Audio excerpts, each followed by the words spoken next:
AJ, you got any artwork here tonight? No, I do not. I am simply a visitor and observer. Do you like this artist and model stuff? I adore it, and it's something that I look forward to every time it comes around. It's my favorite one-night event. I wish it was every year. Yes, but you try to plan something like this every year. I'm sure it takes a toll on everyone that does it. Listen, when Tony Bellani was running it at the beginning, he did it every year for over 15 years, or almost 15 years. 10 years he did. He did 10 years from 84 to 94 before Howell took it over. Yeah. 10 years straight alone. That burden on his shoulders. But most of those first, the first 10, he was just going around blowing people. So, I mean, you know, that was... No. There was Shays Buffalo. He was blowing them, too. He was blowing them. I mean, those were great times. And all of a sudden, when Hall took it over, they finally petered out into this once-in-a-while thing. It's like once every 2 years or something. Yeah, once in a while. No, once in a while is like once every 3 years. Oh, every 2 years, though. Yeah, they did it in 12. They did it in 11. They did 11 and 12. That's just to throw you off. Can you remember any magic moments from artists and models? Yeah, I saw the prettiest vagina I've ever seen in my life there. Pretty vagina? Yes. It was accidental vagina, too. So whose vagina was it? I have no idea. It was I was doing a live painting at the time, and a girl that I had met before, this was, I don't know, maybe when it was in the Tri-Main building. So figure out how long ago that was. And a girl that I'd met earlier before came up to me while I was painting, and I was actually being filmed by Richard at the time, and she just sort of took over the interview, and in a matter of an hour she just became just snot-licking drunk, and she just started like dancing in front of him and like unbuttoned her pants, and I'm like, okay, I'm gonna get back to work. I was sitting on the floor when she mooned the camera, and I looked over, and I don't know if it was the way that the light hit it, but it was just, it looked like an orchid. It was a delightful sight to see. So the pretty vagina is your all-time favorite memory then of artists and models? Yeah, I would have to be at this until my new wife comes to an Artists and Models with me. You're not married? Not well. She's my new wife. She's my wife. You're not married. It might as well. She's your girlfriend. Fiance, but it's wife. Oh, fiance. I'm sorry. Wife, just the same. How did you propose? She proposed to me. Really? Yes. She said, "I want a curmudgeon." I love curmudgeons. Well, that was the decision that she made. But no, I was at Cantina Loco. I was probably 3 margaritas in, and she surprised me with this watch and asked me to marry her. So she said, "Here's a watch. Will you marry me?"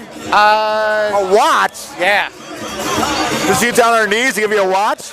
No, there was no getting. Her daughter was with her, so no one got down on anyone's knees. You can get down on knees in a restaurant propose or your daughter's with you. It's not offensive. Oh, see, the way that you said it sounded dirty. You never heard of getting down on your knees to propose? Oh, but that's not what it sounded like when you said it. You said somebody getting down on their knees. So. Yeah, but when you propose, you get down on your knees usually. Well, you can if you want. You know it's a classic thing to do, right? Sure, but I'm saying it dirty. I'm not making it dirty. We're iconoclasts. What can we say? I'm not an iconoclast. Oh, we are. Oh, you two are. Yeah. Right. You two are both. You wouldn't do it that way, but she gave you a watch. That's still iconoclastic of her. Yeah, and it's the coolest watch ever, too. And what's so great about it? It's a 1959 Ernest Burrell watch. So this is made in 59? Yes, 59 or 60. And that makes it cool? It's old? It's got a kaleidoscope in it. So it's cool because it's old and has a kaleidoscope? Cooler than all of us put together. Don't you think it's kind of out of old-fashioned and in 2014 have a watch? Isn't it old-fashioned to wear glasses? You can get laser surgery. Yeah, exactly. That's why I think you should get rid of your glasses also. Nah. And your watch. You called me a curmudgeon, so it's all right. Well, you are a curmudgeon. Yeah, so why wouldn't I have old-fashioned things? Well, curmudgeon doesn't necessarily go... Some curmudgeons are very cutting edge. Oh, I'm not that at all. No, you're not cutting edge, but you're... In about 15 minutes, I'm going to tell all these people to get the fuck off my lawn. But isn't your paintings cutting edge? I don't know, are they? Well, now you have those dreary ones in black and white and grays where everyone's sad, and you get the sad feeling looking at them. Colors for quitters, and you should rejoice in sadness. That's just because you're colorblind, right? That's why. No, I took color out because people have certain prejudices for and against colors, and I don't give a shit. So I just took color out to take out people's emotional attachments to those things. Yeah, fuck them. Yeah, they're I'm not here to make friends. Now, you obviously are not here to make friends. No, that's how I made all my friends. You made all your friends by not being here to make friends. Absolutely. Wow, that's genius. Did you plan that out, or was that an accident? I can't say. Of course you could say. No, it must have just been an accident, obviously. I'm not here to make. I'm not here to make friends. I'm not even here to keep friends. Well, I'm not your friend. Sure, we are. We're friends? Yeah, at least on Facebook. Oh yeah, we're friends on Facebook. That's right. Then we have to be friends. Then we really are friends, and we're friends on Facebook. Absolutely. Do you like when people like Richard Wicca go around riling everybody up on Facebook with lots of talk about religion and society? That's absolutely necessary. Oh, it's necessary what Richard does. Huh? Absolutely, it's So vital. if you're going to be on Facebook, you might as well, it's necessary to get in there and rile people up. Yeah, it's, most people are very bored and they don't even know it. So yeah, it's Wow. So Richard's making them realize they're bored? no, he's exciting them. waking them out of their stupor. He's waking them out of their stupor. Yes. And do you do that too? Do you wake people out of their stupor? I make people sleep more. And is your artwork supposed to wake people out of their stupor? No, you don't want any emotions for them. That's right. You took the color out because of the emotions. My artwork's not supposed to be anything. Oh, what the fuck? There's no meaning behind it? I kind of try to take a lot of the meaning out of it. That's sort of half the point of the subject matter that I pick. So your meaning is taking the meaning out of things, Pretty much. which means there's still some meaning there. At least my own personal meaning, because I'm really not a big fan of art that necessarily just clubs people over the head with a bunch of meaning, and there's nothing of the viewer to bring of themselves to it. So I like mystery. I like the nuance. You got to figure the shit out when I present you something. So you like subtlety, I'm a huge fucking fan of subtlety. but your personality's not subtle. It's all a facade. I'm deep down very shy. You're shy. Absolutely. Mr. Fuck People is shy. I can't introduce myself to anybody. Really? Yeah. So you can't walk around right now and say hello to somebody? No. Strangers? Nope. I need to have a shtick, but I don't have a shtick. You never introduced yourself to a stranger? No, I don't think I ever have. That's all I do. I'm doing all the time. I know. It's like we're almost opposites in that fashion. Yeah, we're opposites in that. I didn't realize until just now. So you're like, that's the antithesis of what I do. I'm walking around right now talking to strangers. Yes. And shoving a microphone in their face. Exactly. It's wonderful. Maybe you need a microphone like as a crutch so you can go around and say hello. How are you? Yeah, I could walk around with one of these things only be like full of candy or something like that. I wouldn't record a thing. But just a prop. Exactly. I find you interesting. Well, thanks. I find you very interesting. Yeah. Wow. So I'm better than you because I'm very interesting. You're only interesting. Oh, I think most people are better than me. Actually, No, it's better than you. It's a low bar to hurdle, my friend. That's a low bar to hurdle. From the tiny bit I know about you, you seem fantastic. I don't think people are better than you.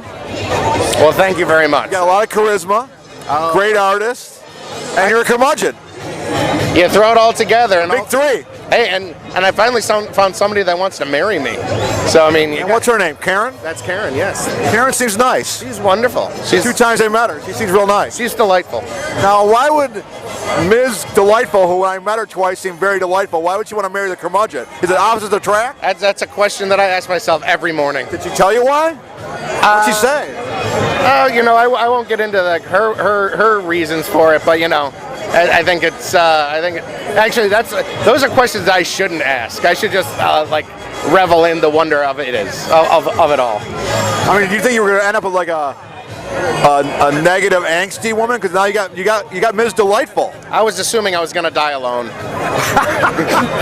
But instead you got a watch. Exactly. I'm happy for you. Thank you very much. I'm happy for me too. Yeah, you got to be. Well, not everyone gets a delightful woman. No, not at all. That's very true. A lot of women don't have delightful personalities. Oh, there's a lot of twats out there. There's a lot of twats out there.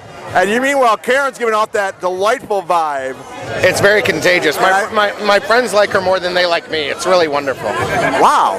Wow. Well, I mean, when you get delightful, you don't get that very often. I remember the two times I was in her presence, I'm thinking, this is a rarity. It's delightful. It's like she's just sunshine and rainbows, and it's not even an act.